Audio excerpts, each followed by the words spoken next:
Hi everyone, welcome to Charts in Perspective, where we use charts to dive into the world of economics and financial markets. I'm Jennifer Nash, an economic and market research analyst for TMX Vedify.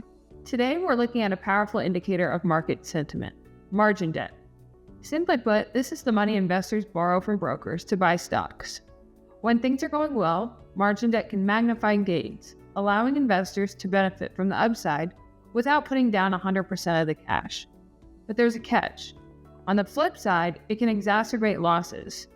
If stock values drop, investors face margin calls, forcing them to come up with cash quickly or sell off assets.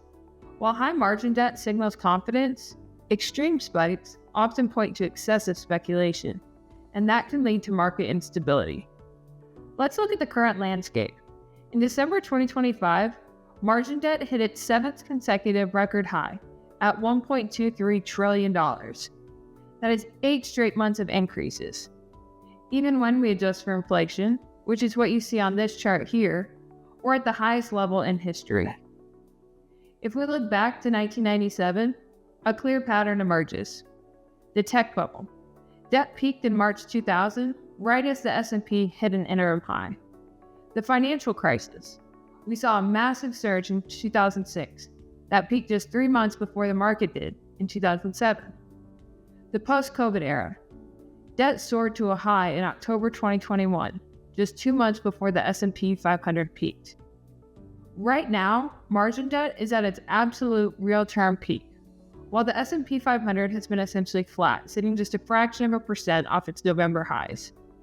Historically, when these two lines move like this, a market peak is often nearby.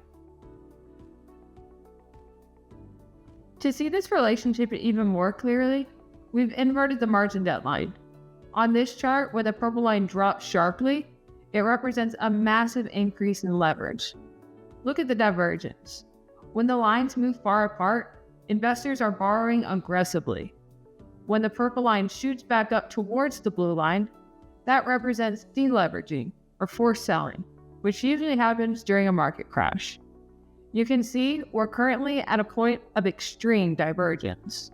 This next chart tracks the percentage growth of both series since 1997. While they generally move in tandem, the rate of growth has changed significantly. Following the tech crash recovery, we began to see a major divergence.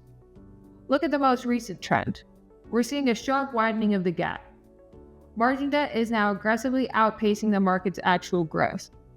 As of December 2025, real margin debt has surged over 482%. While the S&P 500 has grown 327%. This tells us that the current market rally is being fueled by an increasing amount of borrowed money relative to historical norms. But margin debt is only half the story. To get the full picture, we look at investor credit.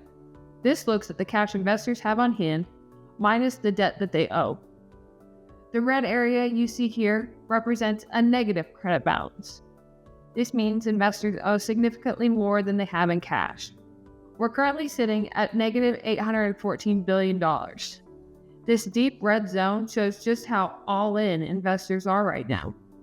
Generally, the more negative this balance becomes, the less buffer investors have if the market turns.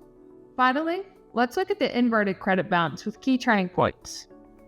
One thing to keep in mind, margin debt data is usually a few weeks old by the time it's published. So it's not a, quote, real-time crystal ball. However, the data shows that troughs in net credit have preceded market peaks by several months in 2000, 2007, and 2021. But in our current 2025 cycle, that lead time has closed to 0. While there aren't enough of these peak-trough episodes to guarantee a sell-off is imminent, the extreme levels of debt we're seeing today suggest that the market is leaning heavily on borrowed conviction. It's an indicator that will certainly bear close watching as we move further into 2026. That's all for our discussion. Thank you for tuning in. For more economic and market insights, you can find my content on the Advisor Perspectives website under the AP Chart section.